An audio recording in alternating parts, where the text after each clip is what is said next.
예, 보신 것처럼 최근 항공권 가격이 하락 추세인 가운데 다음 달부터 유류 할증료도 다소 내릴 전망이어서 여름 휴가를 준비하는 여행객들의 부담이 줄어들지 관심입니다. 네, 관련 내용 유혜미 한양대 경제금융학부 교수와 함께 자세히 짚어보도록 하겠습니다. 안녕하세요. 안녕하세요. 자, 유류 할증료가 내려간 거는 유가가 그대로 반영됐다 이렇게 봐도 되는 거겠죠?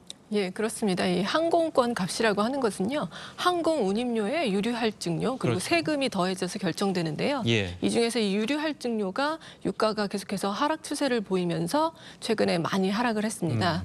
그래서 이 유류 할증료라고 하는 것은 싱가포르 항공유 값을 기준으로 결정을 하는데요. 예. 1갤런당 이제 150센트 이상인 경우에는 33단계로 나눠서 부과를 하고 있습니다. 네. 그런데 지난해 7, 8월만 해도 그때가 유가가 한창 고공행진을 했을 때죠. 이때는 22단계의 이제 가격이 적용이 됐었는데 최근에 이제 6월 유류 할증료는 7단계로 무려 15단계나 내려오게 됐습니다. 네, 항공사마다 가격도 뭐 차이가 좀 있는 것 같은데 어떻습니까? 이게 이제 유류 할증료가 이제 단계는 그렇게 정해지지만 사실은 항공사 내부 사정에 따라서 조금 이제 차이는 있을 수가 있습니다. 예. 하지만 국내선 같은 경우는 워낙에 이제 항공료 가격이 저렴하다 보니까 이제 거의 차이가 없고요. 국제선 같은 경우는 몇만 원 정도 항공사마다 차이가 있을 수 있습니다.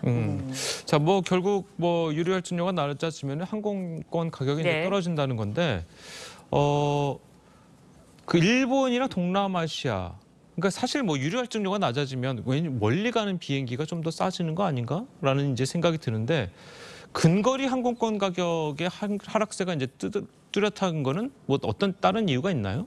아무래도 이제 수요와 공급의 원리 때문인데요. 이 유류 할증료도 항공료 값의 상당 부분을 차지하고 있지만 항공 운임료가 사실은 이제 더 큰 부분을 차지하고 있고요. 예. 이게 이제 수요가 아무래도 근거리 위주로 먼저 회복이 되다 보니까 항공사 측에서도 이 근거리 위주로 공급을 좌석 공급을 빠르게 늘리고 있습니다. 그래서 이 이제 공급이 빠르게 늘다 보니까 이 근거리 노선 일본이나 동남아시아 같은 항공편 값이 더 빨리 내려가고 있고요.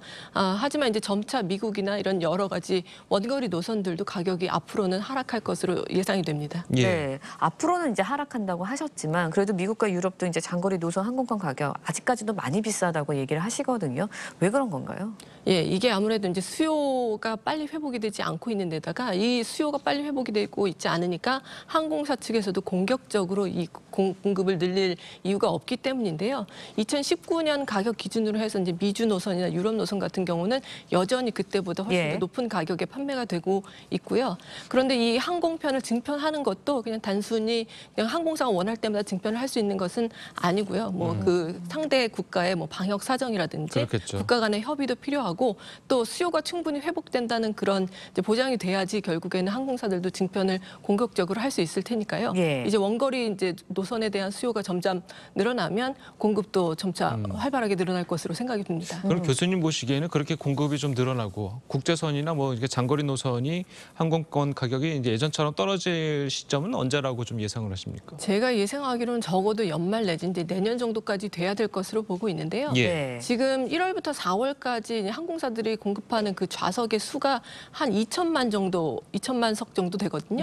근데 2019년만 해도 1년 전체로 봤을 때 공급 좌석은 9,300만 석 정도 됐습니다. 그러니까 1월부터 4월까지 한 3배 정도로 하면 1년치 좌석이 되지 않겠습니까? 이게 한 이제 1월부터 4월 기준으로 해서는 6천만 좌석 정도 되니까 여전히 2019년 수준의 한 70% 정도에 불과하거든요.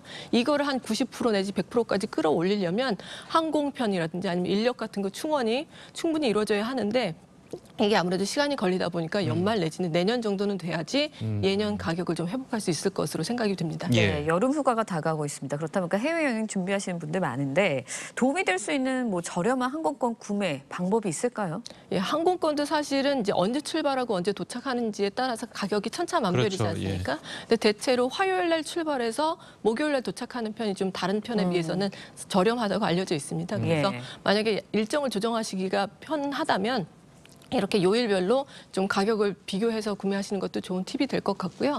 그다음에 직항뿐만이 아니라 이제 경유편 같은 경우는 좀 가격이 더 저렴하고요. 마일리지라든지 아니면 할인 코드 같은 것을 이용하실 수 있다면 이런 부분을 활용해서 좀 저렴하게 구입하실 수 있을 것 같습니다. 지금 유류 할증료가 내려가서 이제 비행기값이 싸졌다고 하는데 예전에 구입했던 사람들 있잖아요. 예전에 구입된 사람들도 지금 유류 할증료 내려가는 게 적용이 되는 겁니까? 어떻습니까? 예전에 구입했던 경우 미리 예약했던 사람들 있잖아요. 몇 달 전에. 예, 미리 예약했던 경우는 유료 할증료가 적용이 되는 아마도 만약에 유료 예. 할증료 굉장히 많이 내려갔던 경우에는 항공사에서 제공하는 그 비행기 티켓이 굉장히 여러 가지 종류가 있기 그러니까요. 때문에 이게 적용이 되는 경우는 조정이 되겠지만 또 일반적으로 좀 저렴한 항공편일 경우에는 이게 조정이 안 되는 경우가 많습니다. 그래서 반드시 적용된다고 보기는 좀 어려울 것 같습니다. 예. 네, 해외여행 수요 계속해서 급증하고 있는 반면에 국내 여행 수요는 좀 줄어들고 있다고 하거든요. 그렇다 보니까 정부가 국내 여행 수요를 늘리기 위해서 뭐 이벤트 같은 것도 많이 준비하고 있다고 하는데 어떤 건가요? 예, 그렇습니다. 지금 한국관광공사랑 문화체육관광부에서 지금 6월 달을 이제 2023년 이제 여행 가는 달로 지정을 하고 예. 이제 여러 가지 이벤트를 추진하고 있는데요. 그래서 예를 들면 여러 가지 이제 숙박이나 아니면 여행 상품과 결합된 KTX는 최대 이제 50%까지 할인을 하고요. 그다음에 숙박권 1인당 이제 5만 원 선에서 숙박권도 지급을 하는 이런 행사들을 기획을 하고 있습니다. 그래서 이런 행사들을 자주 이용하셔가지고 국내 여행에도 좀 눈을 돌리시면 좋을 것 같습니다. 예, 알겠습니다. 자, 오늘 교수님의 말씀은 여기까지 듣겠습니다. 잘 들었습니다. 고맙습니다.